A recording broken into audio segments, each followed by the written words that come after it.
Welcome. I'd like to begin by talking to you a little bit about one of my favorite tools, Diigo, what I like to call an academic or educational bookmarking tool.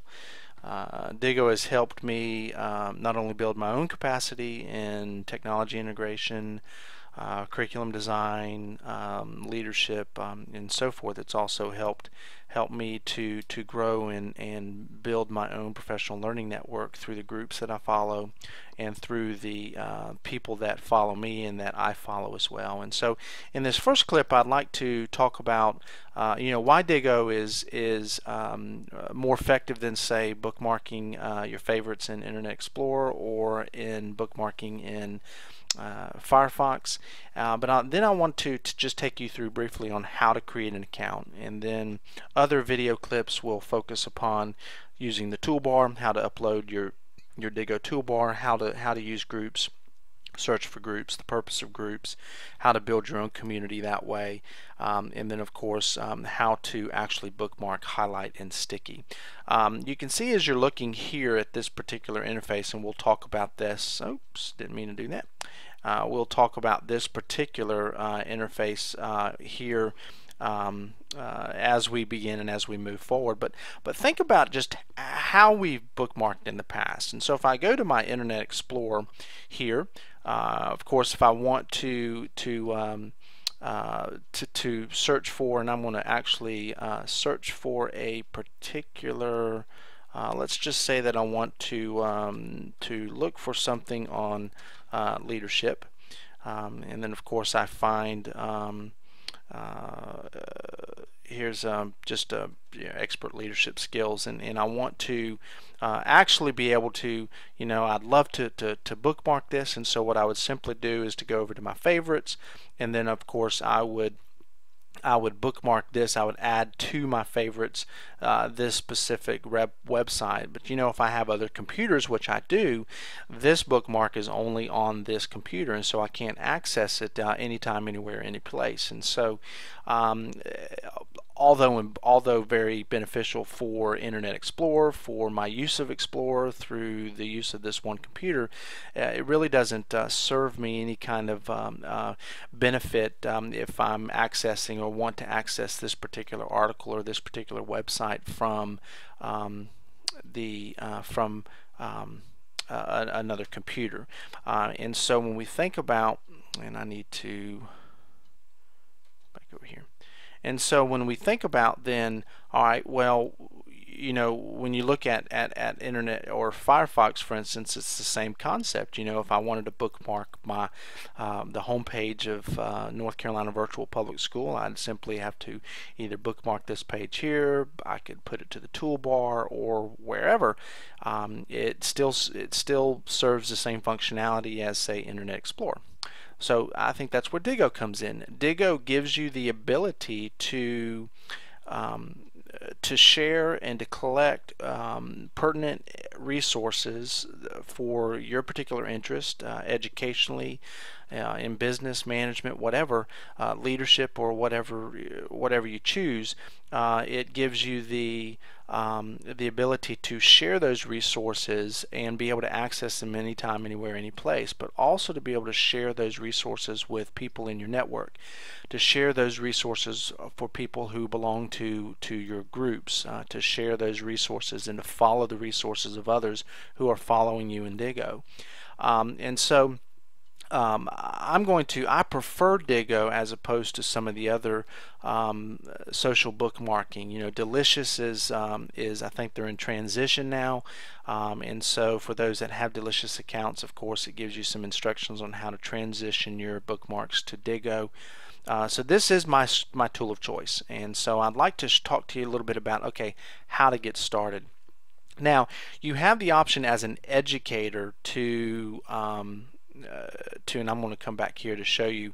If you have an educator account, it gives you the ability to create accounts for your class. It gives you the ability to set up, automatically sets up a Diigo group for that class. You can set privacy settings and so forth. Now, in order for you to apply for an upgrade to that, of course, you would need to create an account in Diigo. And so So you know, if right for me, if I logged in right now, it would take me specifically to my account. So you need to go ahead and start and think about creating your own Diigo account. Of course, you'll need a username, as you can see here, and I'm going to type a username. Oops, did it in correct format. Let me do this. Here we go. Don Lurcy, and then of course I'll type my first name and then my email address, and I've already got an account, so I'm not going to actually submit this because I don't want to have multiple accounts. You can have multiple accounts if you use it, one for professional and one for personal. I recommend you doing multiple accounts so that you don't mix the two. And then of course I created my password, and then they ask you to type in these crazy letters and numbers and so forth to ensure that you are a human. Okay, so if I typed in that, I'd then hit continue, and then I would have successfully created my account.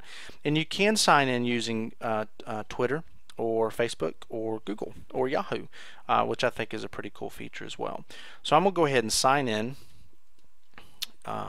to my account, and so I highly recommend, though, that once you create an account, go to the educators piece, and then once you do that, you'll get a teacher's console button up here that will allow you to manage your specific groups. Will allow you to manage your classes. I think for those that are teachers that will be doing this. For those that are principals, of course, you can set up your own groups for your faculty and so forth. And I'll show you that in another clip a little bit later on. So when we think about create an account, let me just share with you the interface here, and then we will finish up, and then I will show you some other key features in other video clips. But this is the interface. You've got your library, which is your main warehouse, if you would, of all your bookmarks, my network, my groups, and then of course community. And I'll show you the groups piece a little bit later on. You can see here as I scroll down, you have the ability to access all your read it laters. You have the ability to, of course, access all your bookmarks, which are here, your images, any notes that you take on particular resources, or notes in general. And then you can see all of my tags. I have 548 tags, and my most recent and then my most popular tags are the ones listed here. Of course, a lot you can see, from social media to Twitter to change, research, QR codes has been my most recent interest, and then of course leadership, Web 2.0 tools. Again, you can see how that rolls out.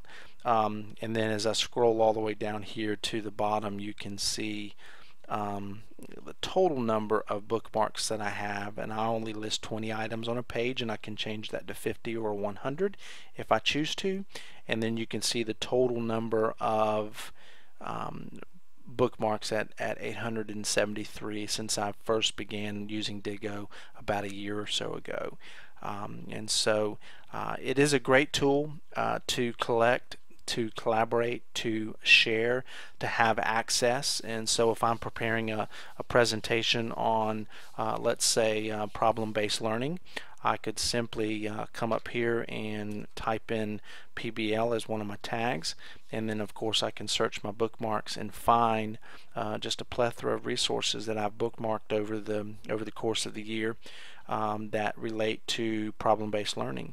And so this is a great, if I want to share these resources on Twitter, I can actually type in, I can actually copy that URL and then post it as a link in my TweetDeck or one of my Chrome extensions here. And so in the next coming clips, we'll talk about how to download your Diigo toolbar, how to look at your Chrome extensions if you use Google Chrome, how to set up groups, the purpose of groups, how to bookmark, highlight, and use sticky notes.